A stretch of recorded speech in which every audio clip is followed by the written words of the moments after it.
Welcome to another deep dive.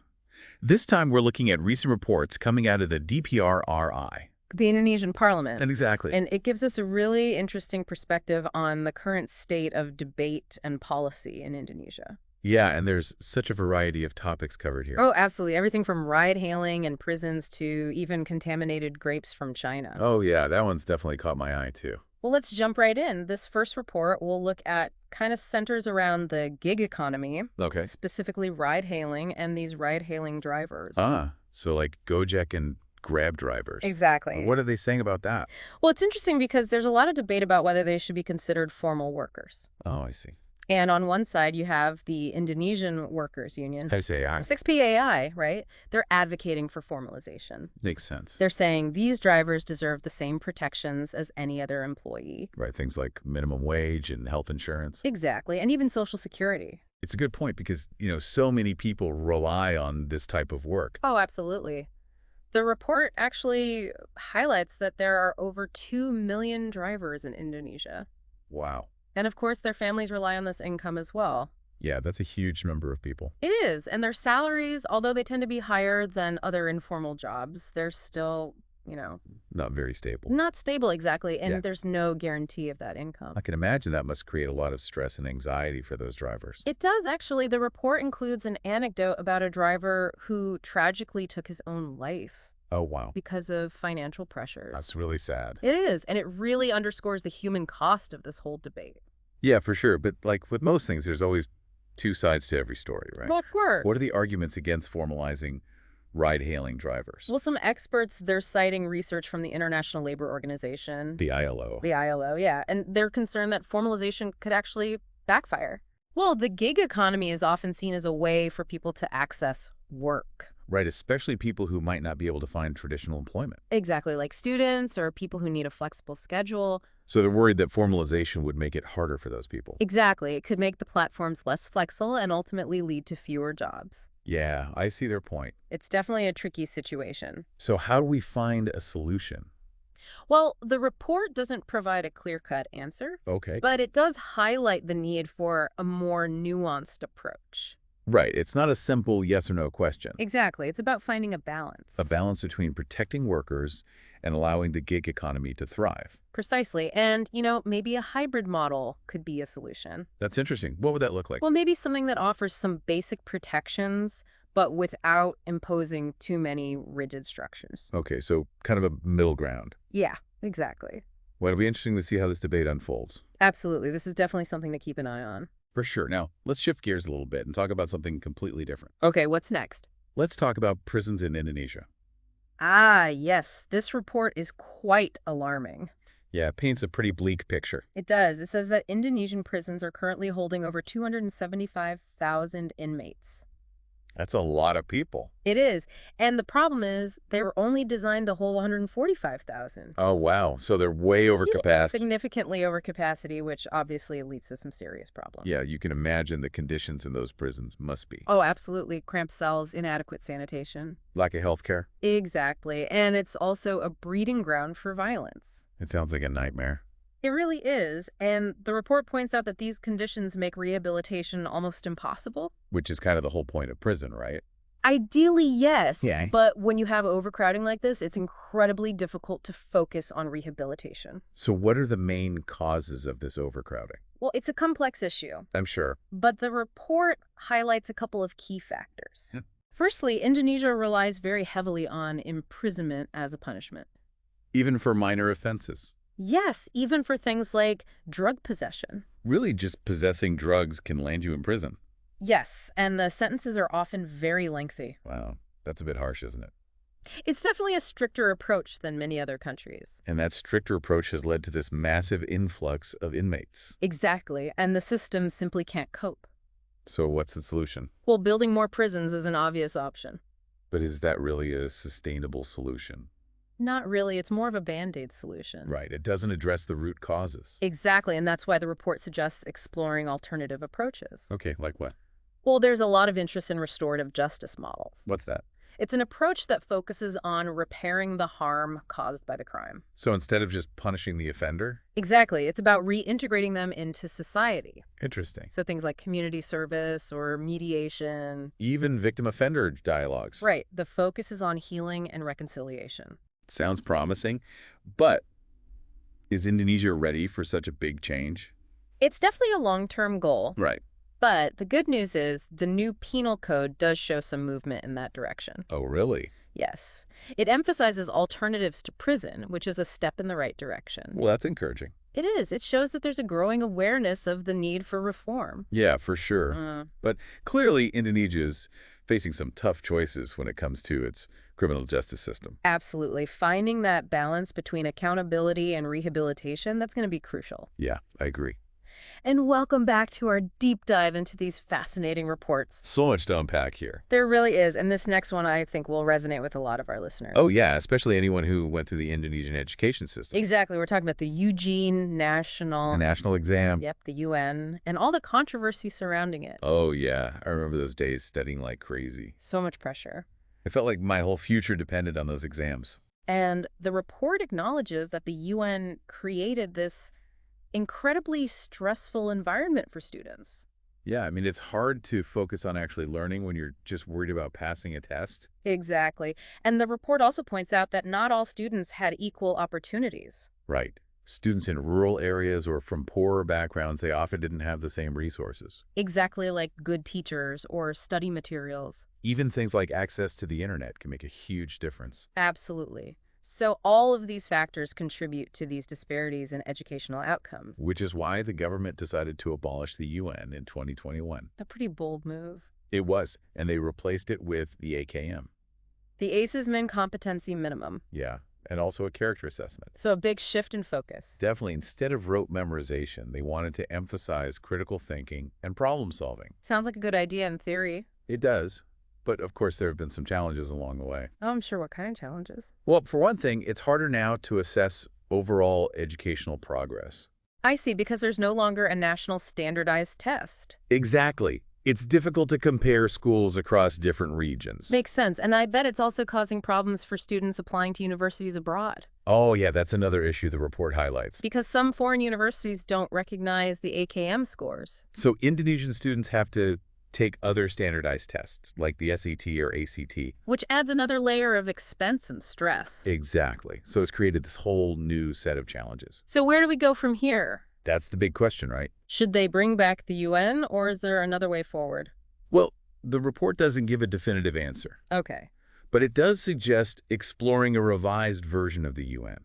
Interesting. So not just going back to the old system? No, so there's something that incorporates elements of the AKM. So focusing on essential skills and character development. But also providing some kind of standardized measure of academic achievement.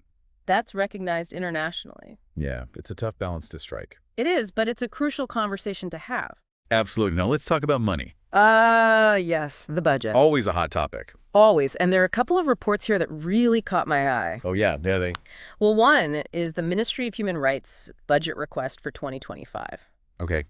And what are they asking for? A whopping 20 trillion rupiah. Wow, that's a significant increase. It is a huge jump from their current allocation. So what are they planning to do with all that money? Well, they have some ambitious plans. Like what? They want to expand their staff significantly. How significantly are we talking? They want to go from just under 200 employees to over 2,500. Wow, that's a massive increase. It is, and they also want to establish a human rights university. A whole university. Yep, and a specialized human rights hospital. That's a lot of new infrastructure. It is, and they also want to create thousands of community outreach groups across the country. Okay, so a lot of big plans. Very ambitious, but some members of parliament are raising concerns. Oh, really? What kind of concern? Well, they're questioning the practicality and the cost-effectiveness of all of this. Yeah, 20 trillion rupiah is a lot of money. It is, and especially considering Indonesia's economic situation right now. Right, there's a projected budget deficit. And a lot of debt coming due in 2025. So allocating such a large sum to one ministry is definitely raising eyebrows. Even if it is a ministry focused on human rights? Yeah, Some critics are suggesting there might be more efficient ways to achieve these goals. Like instead of building a whole new university. Maybe focus on integrating human rights education into existing institutions. Exactly. And do they really need over 2,500 employees? That's a good question. So the Ministry of Human Rights is going to have to justify this budget request. And convince Parliament that their plans are both necessary and fiscally responsible. Exactly. It'll be interesting to see how this plays out. Okay, now let's move on to another big area of spending, Infrastructure, right? which is crucial for President Prabowo's goal of food self-sufficiency. Swayam. Exactly, a really important goal for Indonesia. Absolutely. And the Ministry of Public Works has a key role to play here. Even though they're not directly involved in food production. Right. But they're responsible for building the infrastructure that supports agriculture. So things like irrigation systems Exactly. Their budget includes a massive dam construction program. and the rehabilitation of existing irrigation networks. And these are not your typical dams. Oh, really? What's so special about them? Well, they're designed to serve multiple purposes. Okay, like what? They'll provide water for irrigation, of course, but also control floods Hi. and generate hydroelectric power. Wow, so they're like multi-purpose dams. Exactly. And they're even going to produce green ammonia. What's that? It's a key ingredient in fertilizers, and they're going to produce it using floating solar panels. That's pretty innovative. It is a very ambitious plan, but of course there are challenges. Like what? Well, land acquisition for these projects can be tricky. And there are always environmental impacts to consider. Absolutely. The report stresses the importance of thorough environmental assessments. And making sure that local communities are consulted, Exactly. These projects need to benefit the people who live in those areas. not just displace them. Exactly. The report also highlights the importance of community involvement. In the actual construction of the dams. Well, not just construction, but also in the rehabilitation of irrigation systems. Okay, so getting local communities involved in the whole process. Right. There's a program called P3TGAI that empowers communities to participate. That's a great idea. It helps ensure that these projects are truly sustainable. And that they actually benefit the people who need them most. The farmers and the rural communities. Exactly. Well, it's really interesting to see how these reports connect to all these different issues. It is from education and human rights to prisons and food security. It all ties together in the end. Exactly. And in the final part of our deep dive, we'll explore even more of these connections. Get ready for bankruptcies, contaminated grapes, and the future of Indonesia's textile industry. Welcome back to the deep dive. We're in the home stretch now.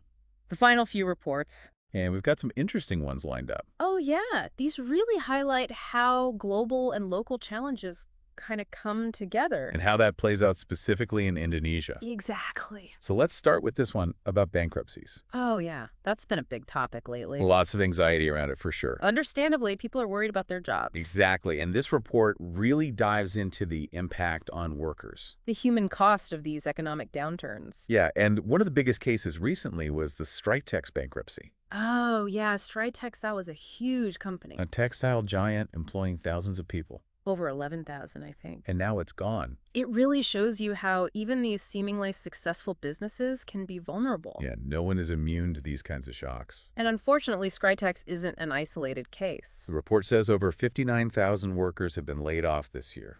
Just because of bankruptcies? And that number's only going to go up. Likely, yes. It's a tough situation for those workers and their families. Absolutely. And it raises some important questions about the social safety net in Indonesia. Right. Is there enough support for these people who've lost their jobs? Are there programs to help them get back on their feet? Retraining, reskilling opportunities, those kinds of things? Yeah, because they need to be able to find new jobs. Exactly. And this is something that Parliament is really focused on right now. The report definitely emphasizes the need for stronger worker protections. And more robust social safety nets. So that people have something to fall back on when these kinds of things happen. Exactly. Those safety nets are crucial. Now, speaking of struggling industries, let's talk about the textile sector as a whole. Oh, yeah. That's been hit pretty hard lately. The Stritex bankruptcy is just one symptom of a much bigger problem. This report calls it a perfect storm of challenges. A perfect storm. What does that mean? Well, you've got a lot of textile companies that are struggling with debt.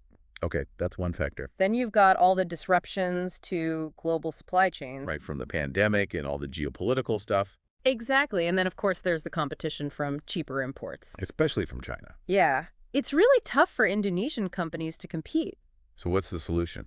Well, the report calls for a pretty comprehensive response. From the government. Yeah, they need to address both the immediate needs of workers. And the long-term structural problems. Exactly. Kind of a two-pronged approach. So what would that look like in practice? Well, in the short term, it's about providing financial support to those who've lost their jobs. And helping them get retrained. Right. Give them the skills they need to find new jobs. Yeah, in the long term. It's about making Indonesian textiles more competitive. So things like tax incentives. Maybe improving infrastructure. And cracking down on illegal imports. Exactly. But it's a tough balance to strike. Between protecting domestic industries and being part of a globalized economy. It's a complex issue, for sure. All right, let's wrap up with that contaminated grape story. Oh, yeah, that one's been in the headlines. It's a good reminder of how important food safety is. And biosecurity, not just in Indonesia, but globally. Exactly. So what happened? Well, Thailand issued a warning about Shine Muscat grapes from China. Okay. They found high levels of banned pesticides, Pesticides, what kind? chemicals that are linked to all sorts of health problems. That's scary. You know, who knows how many people ate those grapes? Before they discovered the problem. That's definitely a wake-up call. The report says that Barantin, the Indonesian quarantine agency, They're the ones who inspect imported food. right, they've stepped up their inspections and testing. Which is good. But the report also says we need more international collaboration. To prevent these kinds of things from happening. Exactly, sharing information, best practices, that kind of thing. And it also highlights the importance of consumer awareness. Right, we need to be informed about where our food comes from. And how to make safe choices. Exactly, it's about being proactive. Well, that was quite a journey. We covered a lot of ground. From ride-hailing in prisons to bankruptcies and contaminated grape. And so much more. These reports have given us a lot to think about. A real insight into the challenges and opportunities facing Indonesia. And the debates happening within the government. Exactly. It's clear there are no easy answers. But it's encouraging to see that these issues are being addressed. Absolutely. So if you're interested in learning more, we encourage you to do your own research. There's so much information out there. What issues resonated most with you? What solutions would you propose? Share your thoughts with us on social media using #TheDeepDive. We'd love to hear from you. Until next time, keep questioning, keep learning, and keep diving deep.